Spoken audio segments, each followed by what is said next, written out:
오늘 하나님 말씀 사무엘상 26장 13절로부터 25절입니다. 사무엘상 26장 13절에서 25절 말씀, 제목은 다윗의 여호와 중심 신앙입니다. Jehovah Centered Faith of David. 자, 우리 한 절씩 이전처럼 교독하도록 하겠습니다. 제가 먼저 13절부터 시작하겠습니다. 이에 다윗이 건너편으로 가서 멀리 산 꼭대기에 서니 거리가 멀더라. 다윗이 백성과 네레 아들 아브넬을 위하여 외쳐 이르되, 아브넬아, 너는 대답하지 아니하느냐 하니, 아브넬이 대답하여 이르되, 왕을 부르는 너는 누구냐 하더라. 다윗이 아브넬에게 이르되, 내가 용사가 아니냐? 이스라엘 가운데 너 같은 자가 누구냐? 그러한데 내가 어찌하여 내 주 왕을 보호하지 아니하느냐? 백성 가운데 한 사람이 내 주 왕을 죽이려고 들어갔었느니라. 내가 행한 이 일은 옳지 못하도다. 여호와께서 살아계심을 두고 맹세하노니, 여호와의 기름 부음 받은 너희 주를 보호하지 아니하였으니 너희는 마땅히 죽을 자이니라. 이제 왕의 창과 왕의 머리 곁에 있던 물병이 어디 있나 보라 하니, 사울이 다윗의 음성을 알아듣고 이르되, 내 아들 다윗아, 이것이 내 음성이냐 하는지라. 다윗이 이르되, 내 주 왕이여, 내 음성이니이다 하고, 또 이르되, 내 주는 어찌하여 주의 종을 쫓으시나이까? 내가 무엇을 하였으며 내 손에 무슨 악이 있나이까? 원하건대 내 주 왕은 이제 종의 말을 들으소서. 만일 왕을 충동시켜 나를 해하려 하는 이가 여호와시면 여호와께서는 제물을 받으시기를 원하이다마는, 만일 사람들이면 그들이 여호와 앞에 저주를 받으리니, 이는 그들이 이르기를 너는 가서 다른 신들을 섬기라 하고 오늘 나를 쫓아내어 여호와의 기업에 참여하지 못하게 함이니이다. 그런즉 청하건대 여호와 앞에서 먼 이곳에서 이제 나의 피가 땅에 흐르지 말게 하옵소서. 이는 산에서 메추라기를 사냥하는 자와 같이 이스라엘 왕이 한 벼룩을 수색하러 나오셨음이니이다. 사울이 이르되, 내가 범죄하였도다. 내 아들 다윗아, 돌아오라. 내가 오늘 내 생명을 귀하게 여겼은즉 내가 다시는 너를 해하려 하지 아니하리라. 내가 어리석은 일을 하였으니 대단히 잘못되었도다 하는지라. 다윗이 대답하여 이르되, 왕은 창을 보소서. 한 소년을 보내어 가져가게 하소서. 여호와께서 사람에게 그의 공의와 신실을 따라 갚으시리니, 이는 여호와께서 오늘 왕을 내 손에 넘기셨으되 나는 손을 들어 여호와의 기름 부음 받은 자를 자치기를 원하지 아니하였음이니이다.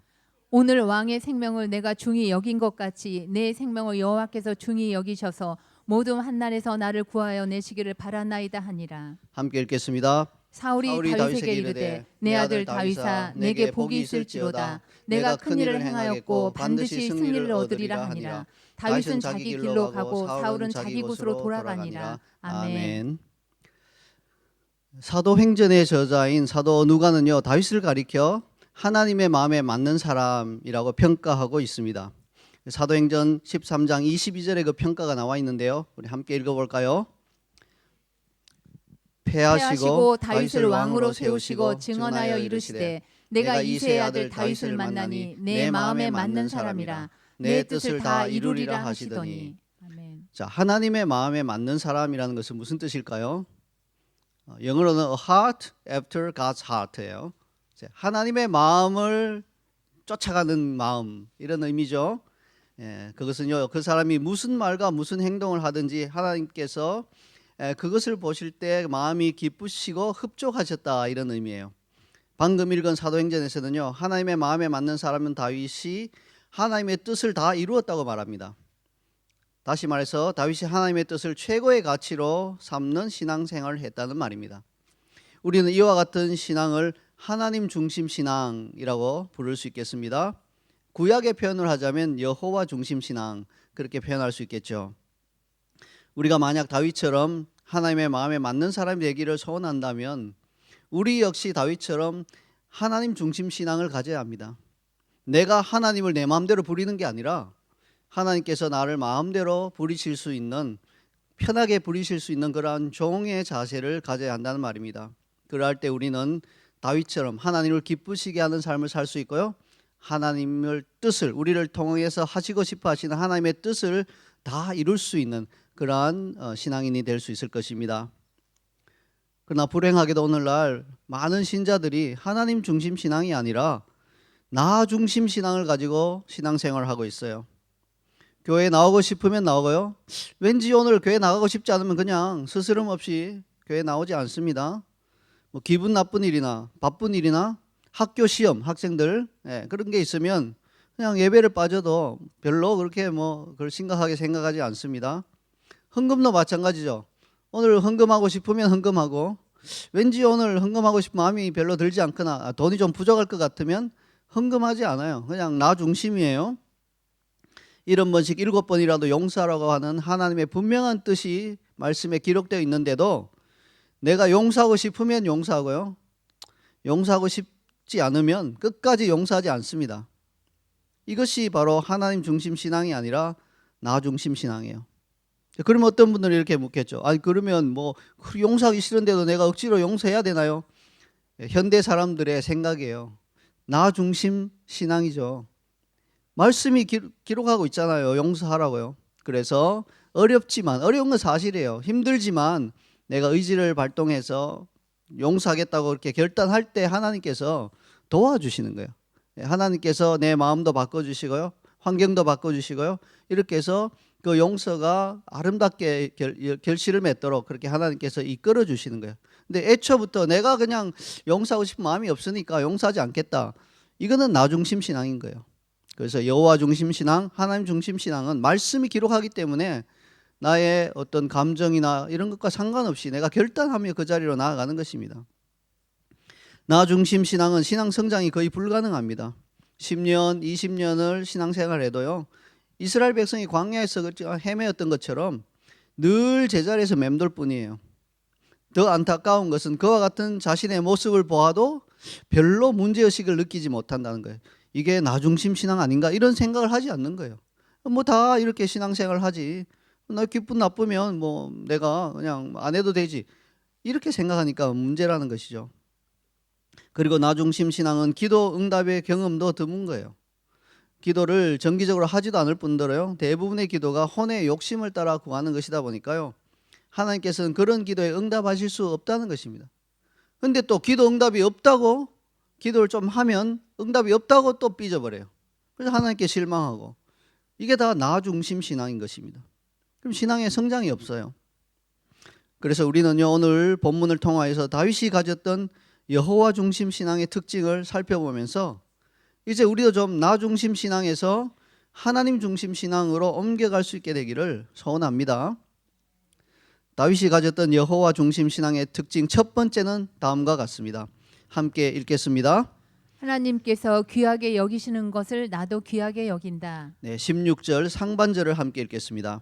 내가 행한 이 일이 옳지 못하도다. 여호와께서 살아계심을 두고 맹세하노니 여호와의 기름 부음 받은 너희 주를 보호하지 아니하였으니 너희는 마땅히 죽을 자이니라. 자, 지금 어떤 상황입니까? 다윗은 사울의 군사령관 아브넬을 꾸짖고 있습니다. 이유는 뭡니까? 아브넬이 자신의 주군인 사울 왕을 제대로 지키지 못했기 때문입니다. 군사령관이라면 뭐 마땅히 왕의 신변을 보호해야 하는데, 적이 몰래 들어와서, 적이라고 하면 다윗이죠. 몰래 들어와서 왕의 바로 곁까지 접근하도록 방치해 두었기 때문에 하마터면 왕이 목숨을 잃을 뻔했잖아요. 그러니까 크게 잘못한 것이 사실이죠. 물론 여호와께서 잠들게 하셨다 이렇게 표현은 있지만, 그렇다 하더라도 그 사람의 책임을 면해주는 것은 아니에요. 그리고 다윗은 또 여호와께서 잠들게 하셨다는 것을 그 당시에는 잘 몰랐기 때문에 저 군사령관 저건 엉터리다, 저건 죽어야 할 자이다, 이렇게 꾸짖고 있는 것입니다. 자, 오늘 본문을 보니까 다윗은 구체적으로 이렇게 꾸짖고 있어요.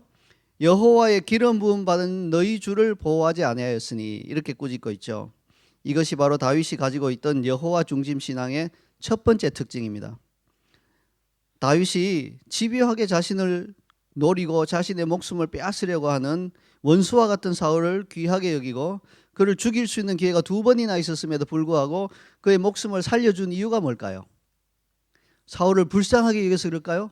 죽이려고 하다 보니까 잠들어 있는 모습이 되게 불쌍하네, 얼마나 피곤할까, 불쌍하게 여겨서 살려주었을까요?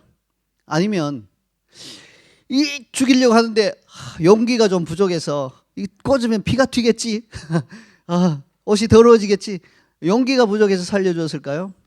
아닙니다.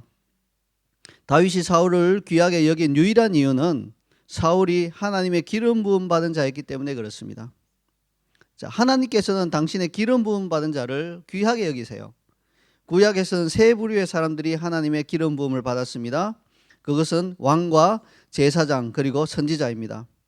자, 이 세 부류의 사람들의 공통점은 뭘까요? 왕, 제사장, 선지자, 공통점이 있어요. 뭘까요? 특별히 공통점이 별로 없는 것 같죠? 예. 근데요, 공통점이 있어요. 하나님께서 이스라엘을 위해서, 하나님 나라인 이스라엘을 위해서 귀하게 사용하기 위해서 세운 직분들이라고 하는 공통점이 있어요. 왕은 정치적으로 나라를 이끌었고요.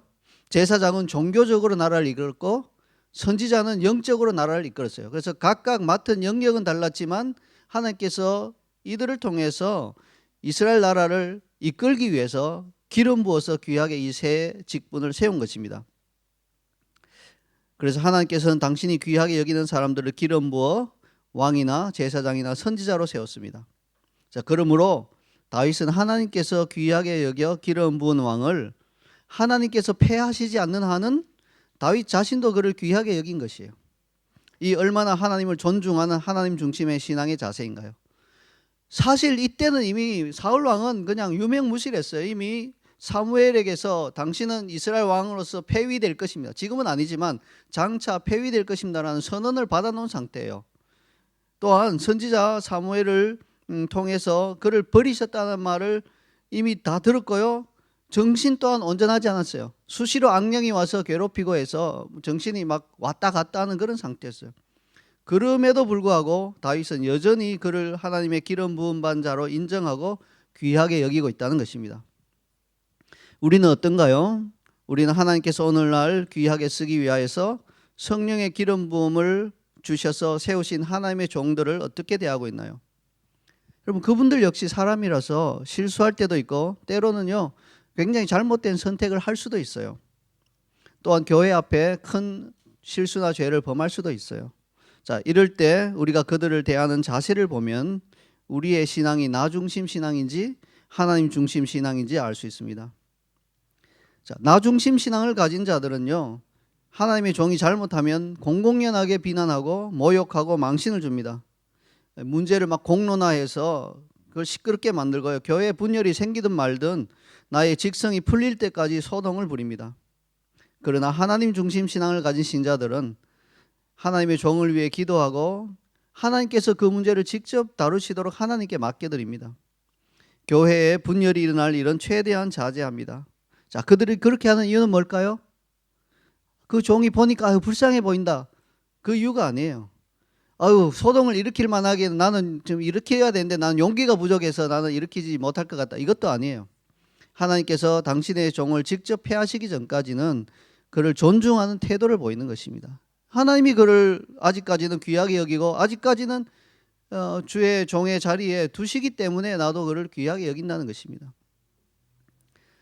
성령의 기름 부음 받은 하나님의 종들에 대하여 귀하게 여기는 태도를 가져야 하는 것에 대해서 제가 좀 비싼 대가를 치르고 배운 적이 있어요.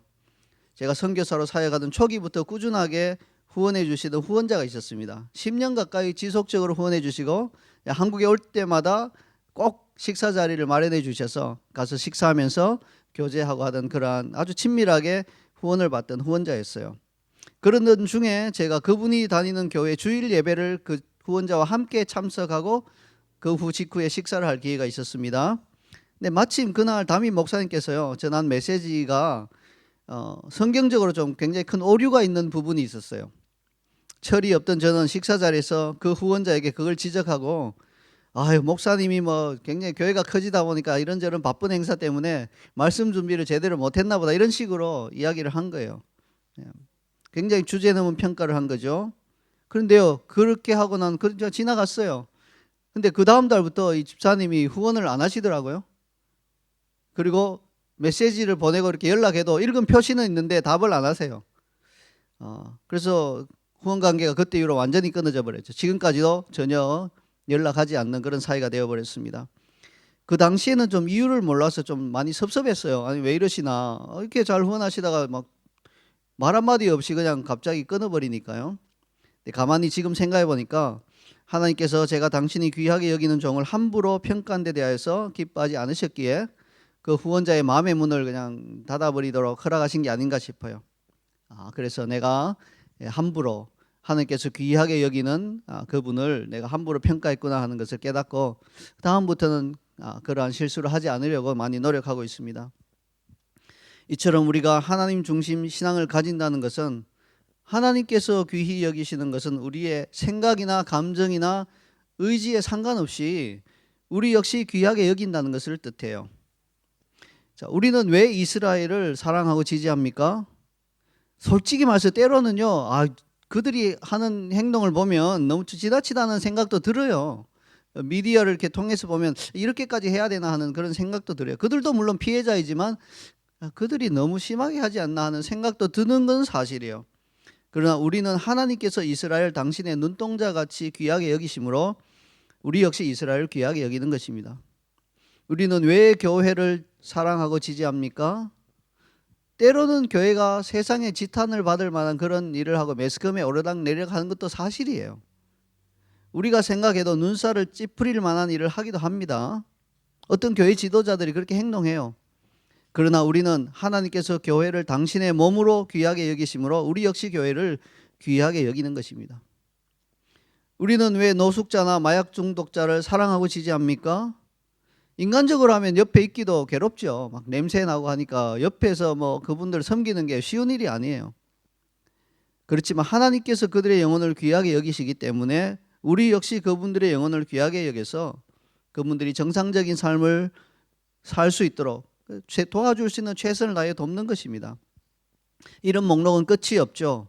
원수 같은 남편, 원수 같은 아내, 정말 쳐다보기도 싫은 것 같지만 하나님께서 그 영혼을 귀하게 여기시기 때문에 우리도 귀하게 여겨야 하는 것이에요. 속썩이는 자녀 마찬가지예요. 나를 함부로 대하는 직장 상사 등등 이 모든 분들의 영혼을 하나님께서 귀하게 여기시기 때문에 나도 그분들을 귀하게 여겨야 합니다. 이것이 하나님 중심 신앙입니다. 자, 그런가 하면 다윗이 가졌던 여호와 중심 신앙의 특징 두 번째는 다음과 같습니다. 함께 읽겠습니다. 하나님의 뜻이라면 고난도 달게 받는다. 19절 상반절을 함께 읽겠습니다. 원하건대 내 주 왕은 이제 종의 말을 들으소서. 만일 왕을 충동시켜 나를 해하려 하는 이가 여호와시면 여호와께서는 제물을 받으시기를 원하나이다마는. 다윗이 지금 사울에게 하는 말의 핵심은 뭔가요? 만약 사울이 지금 다윗을 찾아 죽이려 하는 것이 하나님의 뜻이라면 다윗은 기꺼이 사울의 손에 죽임을 당하겠다고 고백하고 있습니다. 이것은 자신의 목숨보다 하나님의 뜻을 더 최우선으로 두는 놀라운 여호와 중심 신앙이라 하지 않을 수 없습니다. 이것이 바로 예수 그리스도께서 십자가의 그 길을 가신 이유이기도 합니다.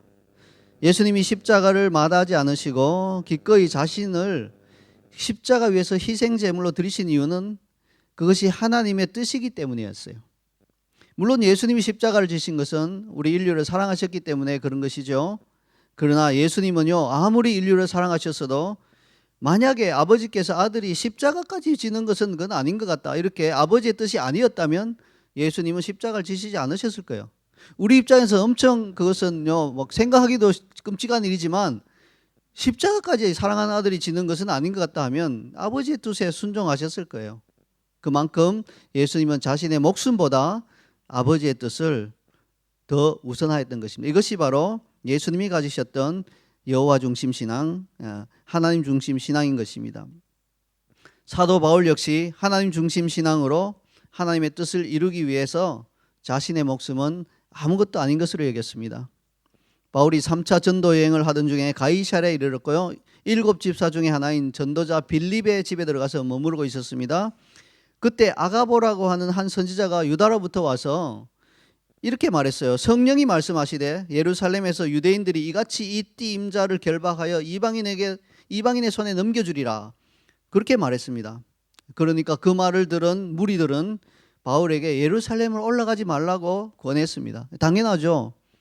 경고받았다 이렇게 생각하잖아요. 아가보가 와서 이렇게 띠를 묶여서 이방 손에 넘겨주리라 하니까 이것은 하나님으로부터는 경고다라고 생각하고 그 곁에 있던 무리들은요, 올라가지 마시라고, 안 올라가면 안 묶일 거 아닙니까 하고 올라가지 마시라고 권했어요. 여러분이 만약 바울의 입장이었다면 어떻게 대답할까요? 선지자가 이렇게 예언하는 것은 나로 하여금 예루살렘으로 올라가지 말라고 경고하는 것이겠구나. 그리고 사랑하는 동역자들이 이렇게 말리니 예루살렘으로 올라가지 않는 것이 하나님의 뜻일 거야. 이렇게 생각할 수 있지 않겠어요? 나 중심 신앙은 이렇게 당연히 이렇게 결정할 겁니다. 그렇게 한다면 사도행전이 아니라 내가 행전을 쓰는 거죠. 성령의 뜻이 아니라 내 뜻대로 행하는 것이에요. 그러나 하나님 중심 신앙에 투철했던 사도 바울은요, 사도행전 21장 13절의 대답을 통해서 우리에게 큰 도전을 주고 있습니다. 함께 읽겠습니다. 바울이 바울이 대답하되 여러분이 어찌하여 울어 내 마음을 상하게 하느냐. 나는 주 예수의 이름을 위하여 결박당할 뿐 아니라 예루살렘에서 죽을 것도 각오하였노라 하니. 자, 여러분은 어떤가요? 여러분은 하나님의 뜻이라면 어려움과 고난도 기꺼이 받아들일 마음의 준비가 되어 있나요? 사실 저는 여호와 중심 신앙의 특징 두 번째 제목을 하나님의 뜻이라면 고난도 달게 받는다가 아니라 하나님의 뜻이라면 목숨도 아끼지 않는다 라고 하고 싶었습니다. 예수님과 바울이 바로 그랬지 않습니까? 하지만 여러분들이 너무 부담스러워 하실 것 같아서 제목을 조금 순화시킨 거예요. 그러니 각자 믿음의 분량대로 받으시기를 바랍니다. 자, 그 다음으로 다윗이 가졌던 여호와 중심 신앙의 특징 세 번째는 다음과 같습니다. 함께 읽겠습니다. 하나님과 멀어지는 것이 가장 큰 두려움이 된다. 19절 하반절과 20절 상반절을 함께 읽겠습니다.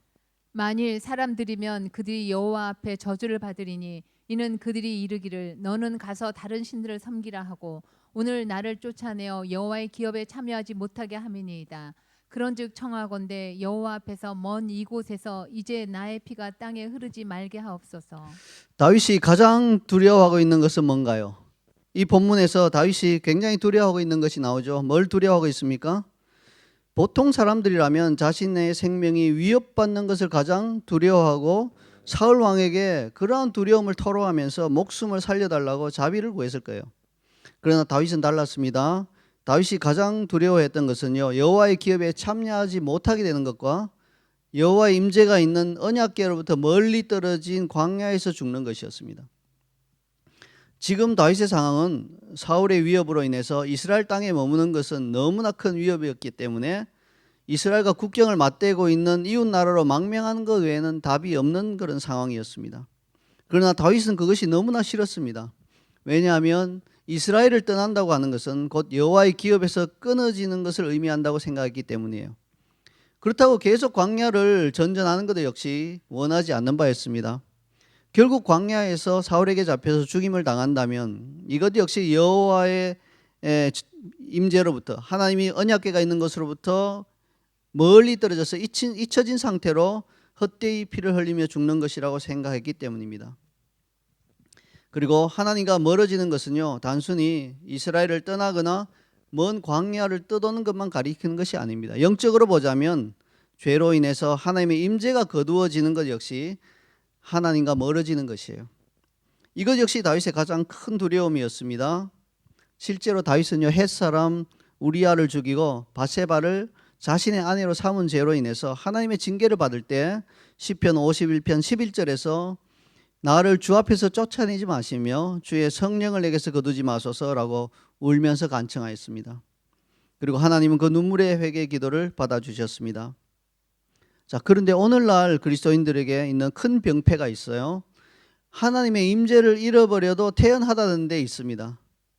죄를 지어서 하나님의 임재가 거두어지면 하나님 중심의 신앙을 가진 그리스도인에게는 이게 정말로 견딜 수 없는 큰 징계로 다가오는 것이에요. 그 임재가 회복될 때까지 잠도 편안히 잘 수 없고요, 음식도 편히 먹을 수 없어요. 임재를 회복하기 위해서 회개하고 죄에서 떠납니다. 그러나 나 중심 신앙을 가진 그리스도인들은요, 머리카락을 잘린 삼손처럼 자신에게서 하나님의 임재가 거두어진 것도 알아차리지 못하고 이전과 똑같다고 생각하고 생활합니다. 그러니까 죄에서 떠나는 것도 그냥 미적미적하지요. 우리는 어떤가요? 우리가 가장 두려워하는 것은 죄로 인해서 하나님과 멀어지고 하나님의 임재가 나에게서 거두어지는 것인가요? 아니면 죄를 범해도 그냥 나 중심 신앙을 가지고 이 정도 잘못은 뭐 누구나 다 하지, 하나님께서도 이해해 주시겠지, 그냥 그렇게 생각하고 하나님의 임재가 거두어져도 그걸 깨닫지 못하고, 혹은 깨닫더라도 하나님의 임재를 회복시켜 달라고 간구하지도 않고 그냥저냥 그렇게 살아가고 있지는 않나요? 하나님과 멀어지고 하나님의 임재가 거두어지는 것이 우리의 가장 큰 두려움이 되기를 간절히 소원합니다. 이제 마지막으로 다윗이 가졌던 여호와 중심 신앙의 특징 네 번째는 다음과 같습니다. 함께 읽겠습니다. 사람을 의지하지 않고 하나님만 의지한다. 24절을 함께 읽겠습니다. 오늘 왕의 생명을 내가 중히 여긴 것 같이 내 생명을 여호와께서 중히 여기셔서 모든 환난에서 나를 구하여 내시기를 바란나이다 하니라. 자, 다윗의 이 마지막 요청은 좀 이상하지 않나요? 정상적이라면 이렇게 되어야 할 것이죠. 오늘 왕의 생명을 내가 중히 여긴 것 같이 내 생명을 왕께서 중히 여기셔서 더 이상 나를 죽이려 하지 않으시기를 바라나이다. 이게 정상적인 탄원인 것 같은데 다윗은 그와 같은 말로 사울 왕에게 요청하지 않았습니다. 다윗은요, 사람의 약속이란 언제든지 깨어질 수 있다는 것을 잘 알고 있었기 때문에 그래요. 실제로 앞서 동굴에서 왕의 목숨을 살려진 이후에 자, 그가 한 약속과 맹세가 지켜지지 않는 것을 보고 더욱더 그러한 확신을 가질 수 있게 되었겠죠. 그래서 그는 사울에게 간구하고 사울 왕이여 내 목숨을 좀 귀하게 여겨 주시옵소서 이렇게 간구하는 것 의미가 없다는 것을 알았어요. 그래서 그는 하나님만을 의지하는 간구를 했던 것입니다. 하나님의 보호야말로 가장 안전하기 때문입니다. 어떤 선교사가 이런 푸념조의 말을 했습니다. 성경은 하나님께서 사랑하시는 자에게는 잠을 주신다고 하셨는데 돈은 주시지 않는 것 같습니다. 하나님의 일을 하는데 꼭 필요한 만큼만 그것도 구하고 또 구해야 마지못해 조금씩 주시는 것을 보니까 그런 것 같습니다. 자, 이 말에 대하여 한 베테랑 선교사님이 이렇게 대답해 주셨습니다. 금도 내 것이요 은도 내 것이라고 하신 하나님은 원하신다면 얼마든지 산더미처럼 돈을 쏟아부어 주실 수 있습니다. 그러나 그렇게 하면 우리가 하나님이 아니라 돈을 의지할 것을 아시기 때문에 한 번에 넘치도록 돈을 주셔서 우리를 버리지 않는 것입니다. 예. 하나님 우리가 하나님 중심 신앙을 잃어버리지 않도록 이런 식으로 배려해 주시는 겁니다. 그러니까 감사하세요. 그렇게 말했다고 합니다. 맞는 말이죠. 한꺼번에 막 엄청 많이 주시면 하나님 중심 신앙 안 그래도 위태한데 이게 그냥 나 중심 신앙으로 가버리는 거예요. 그걸 방지하고자 하나님 중심 신앙을 계속해서 유지하게 하고자 많이 주시지 않고 구하고 구할 때 조금씩 주시는 거예요. 하나님이 인색해서 그런 것도 아니고요. 돈이 모자라서 그런 것도 아니에요. 하나님 얼마든지 주실 수 있지만 우리를 위해서 우리의 하나님 중심 신앙이 흐트러지지 않도록 도와주시고 배려해 주신 것이라는 것을 기억하시기 바랍니다. 여러분의 인생에 문제와 어려움이 있을 때 모든 걸 다 해보고 안 되면 하나님을 찾습니까? 만약에 그렇다면 여러분의 신앙은 나 중심 신앙이에요. 내 힘을 의지하여 할 수 있는 것을 다 해보고 안 되면 하나님을 찾겠다는 것입니다. 이것은 인간적으로 볼 때는 뭐 염치가 있는 그렇게 것으로 보이죠. 그럴듯하게 들리는 말이지만 하나님 보시기에는 불신앙이에요. 그냥 아니 하나님이 살아계시고 다 해주실 수 있는데 자기가 할 수 있는 걸 다 해보고 안 되면 하나님을 찾겠다. 이것은 나 중심 신앙인 거예요. 우리는 처음부터 하나님만을 의지하고 하나님께 나아가는 여호와 중심 신앙, 하나님 중심 신앙으로 무장해야 될 것입니다. 하나님이 원하신 것은요, 삶의 모든 문제에 있어서 우리가 그 무엇도 혹은 그 누구도 의지하지 않고 오직 하나님만을 의지하는 것입니다. 그러할 때 하나님께서는 그것을 하나님 중심 신앙이라고 여기며 기뻐하십니다. 이제 말씀의 결론을 맺겠습니다. 오늘 말씀을 통해서 여러분의 신앙이 나 중심 신앙인지 혹은 하나님 중심 신앙인지 점검해 보시기 바랍니다. 나 중심 신앙은 사실상 나의 만족을 위해서 하나님을 이용하는 그런 형태의 신앙이에요. 이러한 신앙으로는 하나님을 기쁘시게 하는 삶을 살 수도 없고요, 승리하는 삶을 살 수도 없습니다. 그러나 우리가 다윗처럼 모든 일에 하나님 중심 신앙으로 살아간다면 사울이 다윗에게 한 축복의 말이 실제가 되는 삶을 살게 될 것입니다. 25절에서 사울은 다윗에게 이렇게 축복했지요. 내 아들 다윗아, 내게 복이 있을지로다. 내가 큰 일을 행하겠고 반드시 승리를 얻으리라. 우리가 하나님 중심 신앙으로 살아갈 때 바로 이와 같은 축복의 말씀이 우리 삶에서 실제가 되는 것입니다. 우리가 큰 일을 행할 것입니다. 우리에게 복이 있을 것입니다. 그리고 우리가 반드시 승리를 얻을 것입니다.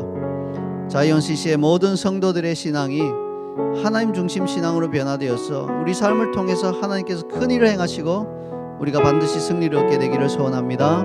아멘. 우리 시간 한번 이 마음의 소원을 담아서 이 본문을 읽으면서 한번 결단하는 시간을 가지도록 하겠습니다. 혹시 우리 가운데 우리 나 중심 신앙이 많이 있다면, 여러분 많이 있어요. 굉장히 많이 있습니다. 이 나 중심 신앙이 이제는 하나님 중심 신앙으로 옮겨가야 할 것입니다. 이러한 마음의 소원을 우리 담아서 또 결단하며 주님 앞에 기도하며 나아가도록 하겠습니다.